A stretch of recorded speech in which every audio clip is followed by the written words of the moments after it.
అందరికీ నమస్కారం. తెలంగాణ కోసమే పుట్టిన తెలంగాణయే నా ఇల్లు, తెలంగాణ ప్రజలే నా కుటుంబం, తెలంగాణ కోసం తల తాకట్టు పెట్టి చావు నోట్లో తల పెట్టిన అన్న కేసీఆర్కి తెలంగాణ అవతరణ దినోత్సవం గుర్తులేదా? లేక తెలంగాణను వద్దనుకొని రాష్ట్రం మీద ఏదైనా కుట్ర పన్నుతున్నారా? లేక బీఆర్ఎస్ డ్రామాలు ఇక తెలంగాణ ప్రజల ముందు సాగవని కేసీఆర్ ఫామ్ హౌస్కి అంకితమయ్యారా?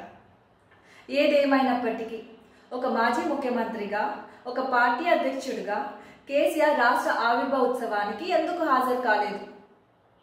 ఇక్కడ కేసీఆర్ తెలంగాణ ప్రజలను ఇలా అవమానిస్తే కేసీఆర్ కొడుకు కేటీఆర్ తెలంగాణ ప్రజల ఆనందాన్ని చూసి తట్టుకోలేక విదేశాలను పట్టుకొని తిరుగుతూ టెక్సాస్లో ఒక చిన్న గుంటూరు అనే ఊరును మరో గుంటూరు అని తెలంగాణ పరువు తీసిండు. గుంటూరు అనే పేరు కేటీఆర్ నోట్లోకి ఎట్లా వచ్చింది? అంటే ఇక్కడ తెలంగాణలో ఏ ప్రాంతం ఆయనకి నచ్చలేదా? లేక తెలంగాణయే నచ్చలేదా? దీన్ని తెలంగాణ ప్రజలు తీవ్రంగా ఖండిస్తూ బేషరతుగా కేసీఆర్ కేటీఆర్లను క్షమాపణలు చెప్పవలసిందిగా కోరుతున్నారు. విదేశాల్లో ఎన్ని చిల్లర పనులు వేసినా కానీ ప్రజలందరి ఆశీర్వాదం ఇక్కడ సీఎం రేవంత్ అన్న